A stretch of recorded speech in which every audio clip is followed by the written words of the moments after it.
अखण्डमण्डलाकारं व्याप्तं येन चराचरं तत्पदं दर्शितं येन तस्मै श्रीगुरुवे नमः। अज्ञानान्धस्य लोकस्य ज्ञानाञ्जनशलाकया चक्षुरुन्मीलितं येन तस्मै श्रीगुरुवे नमः। अध्यात्म विश्व विज्ञान यूट्यूब चैनल पर सर्वांग योग मालिका का आनंद लेने वाले हमारे सभी प्रिय मित्र, आचार्य, गुरुजन आदि सभी का हार्दिक स्वागत समादर करते हैं। मित्रों, सर्वांग योग मालिका का ये दूसरा अंक है। इस अंक का शीर्षक है गुरु स्थापन योग।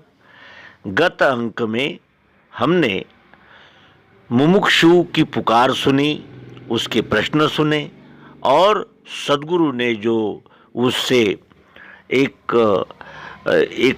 यानी संबंध किया, यानी ऐसा आश्वस्त किया उसे कि वे सिद्धांत सहित उसकी जिज्ञासाओं का शमन करेंगे।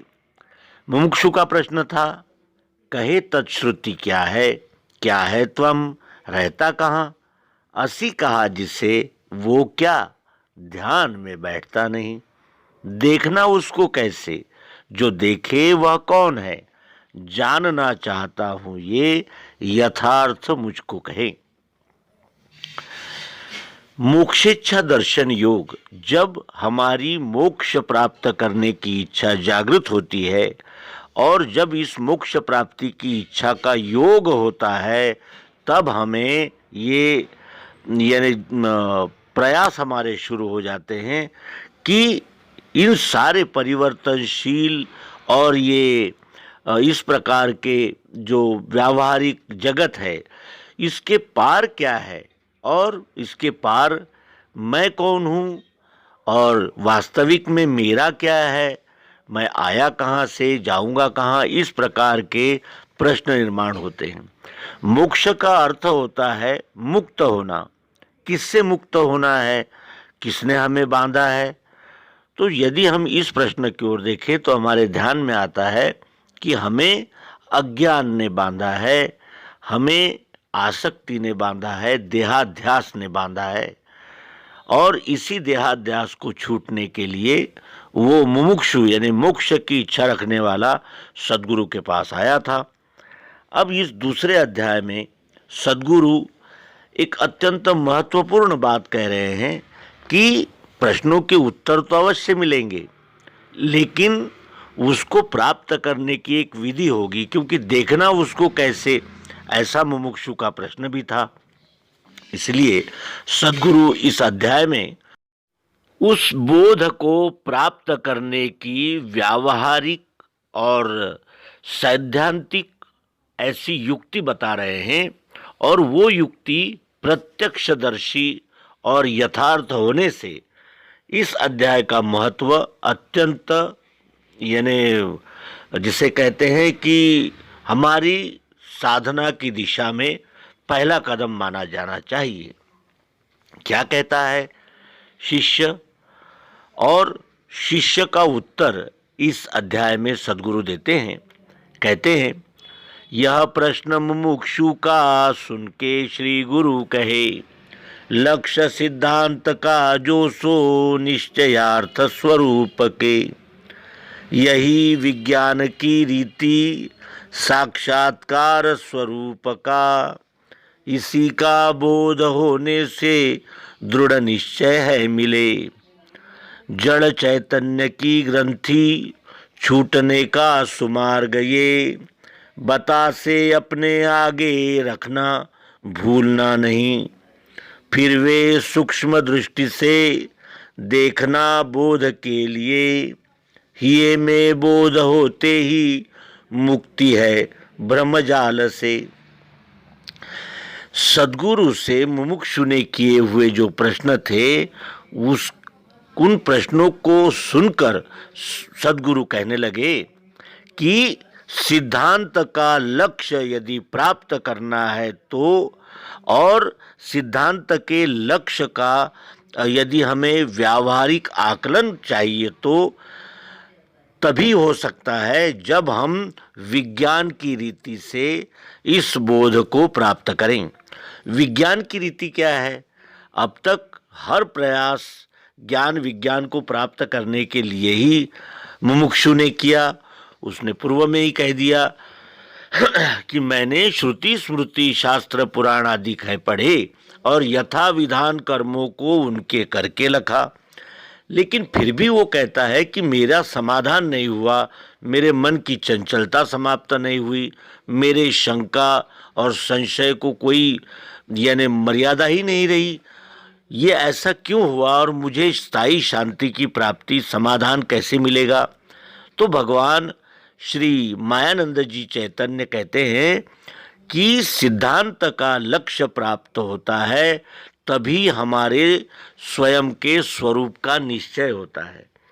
सिद्धांत का लक्ष्य प्राप्त होने का अर्थ है सिद्धांत की व्यावहारिक प्रात्यक्षिक प्रायोगिक यथार्थ प्राप्ति जब होती है तभी हमें हमारे स्वरूप का निश्चय होता है। लक्ष्य सिद्धांत का जो सो निश्चयार्थ स्वरूप के। और यही विज्ञान की रीति है प्रत्यक्ष प्रयोग के द्वारा उस सिद्धांत को व्यवहार में जान लेना। ये विज्ञान की रीति है। जैसे लेबोरेटरी में विद्यार्थी प्रयोग करते हैं और तब जो प्रयोग सिद्ध हो जाता है तभी वो सिद्धांत बन जाता है। और सिद्धांत अकाट्य होते हैं क्योंकि उनको जांचा परखा जाता है। उसी प्रकार जांच परख के स्वीकार करने का नाम ही विज्ञान है। और यही विज्ञान की रीति है। और इसी विज्ञान की रीति को प्राप्त करते ही हमें स्वरूप का साक्षात्कार होता है, यानी अपने आप की पूर्णतया पहचान होती है। और जड़ चैतन्य की ग्रंथि छूटने का सुमार्ग ये। जड़ चैतन्य की ग्रंथि छूटने पर हमारे सभी संशय भ्रम समाप्त हो जाते हैं, क्योंकि इस विश्व में जो अनेक मत है उनमें प्राबल्य से ये दो ही मत अत्यंत यानी प्रसिद्ध है। और इन लगभग इन्हीं दो मतों में संपूर्ण विश्व की मानवता विभाजित हो गई है। कुछ कहते हैं ये विश्व जड़ है, नश्वर है, माया है, झूठ है। और कुछ कहते हैं कि ये विश्व चैतन्य है, यही परमात्मा है। और तीसरा एक पक्ष है जो कहता है कि ईश्वर के विषय में जानने की क्या आवश्यकता है, ईश्वर के बगैर हमारा कौन सा काम अधूरा रह जाता है। इस प्रकार के ये तीन ही मार्ग और तीन ही दिशाओं से ये अध्यात्म विज्ञान, अध्यात्म धर्म संप्रदाय, इनकी खोज सतत जारी है। तो विज्ञान की रीति को प्राप्त करने पर हमें अपने स्वरूप का साक्षात्कार हो जाता है। और ये साक्षात्कार का बोध हमारे अंतःकरण में होते ही हमें दृढ़ निश्चय प्राप्त होता है। मुमुक्षु ने कहा था कि मैंने श्रुति स्मृति शास्त्र पुराण आदि है पढ़े, यथा विधान कर्मों को उनके करके लखा, तो भी चंचलता मेरे मन की मिटती नहीं। क्यों? क्योंकि सिद्धांत जब तक व्यवहार में नहीं आता तब तक उस सिद्धांत का बोध हमें नहीं होता। और इसीलिए इसी का बोध होने से यानी स्वरूप के साक्षात्कार का बोध होने से ही हमें दृढ़ निश्चय मिलता है, यानी हमारे मन की चंचलता समाप्त हो जाती है। जड़ चैतन्य की ग्रंथि छूटने का सुमार्ग ये। और इस सिद्धांत का व्यवहारिक प्रायोगिक पद्धति से अंगीकार और बोध होने पर ही जड़ चैतन्य की गांठ छूट जाती है। जड़ चैतन्य क्या है और जड़ ही चैतन्य कैसे है और चैतन्य ही जड़ कैसे है, ये इसका स्पष्ट बोध हो जाता है। और इस स्पष्ट बोध को प्राप्त करने का सुमार्ग क्या है? बताशे अपने आगे रखना, भूलना नहीं। बताशे अपने आगे रखना यानी जब तक हम वस्तु को सामने रखकर बात नहीं करेंगे, उस वस्तु पे प्रयोग नहीं करेंगे, तब तक हमारी हर बात, हमारी हर जिज्ञासा केवल एक अनुमान जैसी होगी, क्योंकि जो भी कहा जाता है वो प्रत्यक्ष यथार्थ प्रायोगिक रीति से उसका आकलन करने के लिए यहाँ कहा जा रहा है। इसीलिए सद्गुरु कहते हैं कि अपने आगे बताशे का अधिष्ठान रखना और भूलना नहीं, क्योंकि वेद, उपनिषद, दर्शन शास्त्र, अनेक सांप्रदायिक ग्रंथ ये वही कहते हैं जो सर्वांग योग कह रहा है, लेकिन वो केवल कहते हैं सर्वांग योग हमें आदि नारायण से प्राप्त इस अध्यात्म विज्ञान पिंड ब्रह्मांड की एकात्मता का प्रत्यक्ष दर्शन कराते हैं। इसीलिए सद्गुरु यहाँ विशेष रूप से इस बात पर जोर देते हैं और इस बात को हमारे यानी सामने रखते हैं कि बताशे अपने आगे रखना, भूलना नहीं। वस्तु का अधिष्ठान होगा तभी हम वस्तु पर प्रयोग करेंगे, और जो प्रयोग से सिद्ध होगा वो सत्य ग्रहण करते ही हमारे मन की चंचलता समाप्त हो जाएगी। फिर वे सूक्ष्म दृष्टि से देखना, बोध के लिए हम वस्तुओं को देखते हैं, लेकिन कभी स्वार्थ से, तो कभी प्रलोभन से, कभी भय से, कभी आकांक्षा से, कभी मोह से, कभी ममत्व से। लेकिन यहाँ क्या कहा है कि सूक्ष्म दृष्टि से उन बताशों को देखना बोध के लिए। और वो सूक्ष्म दृष्टि क्या है? स्थूल दृष्टि से हमें उसका रंग, रूप, आकार, प्रकार ये ध्यान में आता है, लेकिन सूक्ष्म दृष्टि जब हमारी होती है तब हम वस्तु कैसे बनी है, वस्तु का मूल स्वरूप क्या है, वस्तु की व्याप्ति क्या है आदि प्रकार से सूक्ष्म यानी दृष्टि होते ही उन वस्तु के विषय में संपूर्ण जानकारी मिलती है। केवल स्थूल जानकारी प्राप्त करके हम वस्तु के स्वरूप को नहीं पहचान सकते, और इसीलिए सद्गुरु कहते हैं कि बताशे अपने आगे रखना, भूलना नहीं, फिर वे सूक्ष्म दृष्टि से देखना बोध के लिए। और समाधान नहीं स्थायी, ये कब तक होता है ऐसा?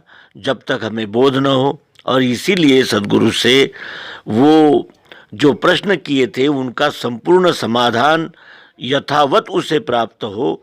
इसीलिए सद्गुरु यहाँ कहते हैं कि बताशे अपने आगे रखना, भूलना नहीं, फिर वे सूक्ष्म दृष्टि से देखना बोध के लिए, और ये में बोध होते ही मुक्ति है ब्रह्मजाल से। अंतःकरण में इस सिद्धांत का बोध होते ही फिर सभी प्रकार के ब्रह्मजाल, संशय, भ्रम, अंधश्रद्धा, अंधविश्वास, अंधानुकरण से ये जीव छूट जाता है और इसे स्थायी शांति, स्थायी समाधान की प्राप्ति होती है। मन की चंचलता को दूर करने के लिए विज्ञान निष्ठ पद्धति से किसी भी सिद्धांत का आकलन करना ये अवश्यंभावी होता है। और जब हम प्रायोगिक पद्धति से किसी सिद्धांत को जान लेते हैं तो फिर ये में बोध होता है, और ये में बोध होते ही मुक्ति है ब्रह्मजाल से। इस प्रकार सर्वांग योग का ये दूसरा अध्याय गुरु स्थापन योग नामक समाप्त होता है, और आगामी जो तीसरा अध्याय है सर्वांग योग का, सद्गुरु स्थान दर्शन योग, उसमें हमें सद्गुरु संपूर्ण सिद्धांत समझाते हैं, लेकिन उसका प्रायोगिक पद्धति से विवरण हमें चौथे अध्याय से प्राप्त होगा। हम अपने प्रिय मित्रों का हार्दिक धन्यवाद व्यक्त करते हैं कि उन्होंने सर्वांग योग मालिका को यानी आधारभूत बनाकर अपना अध्ययन आरंभ किया है, और उन मित्रों को हम इस निमित्त से आह्वान करते हैं कि वो भी सर्वांग योग का प्रयोग स्वयं करे और सत्य का आकलन करे, सत्य क्या है इसे जाने, और सत्य में वजयते, सत्य ही सुंदर है, सत्य ही शिव है। इस प्रकार कहते हुए इस अंक को विराम देंगे। नर्मदे हर सद्गुरु भगवान की जय।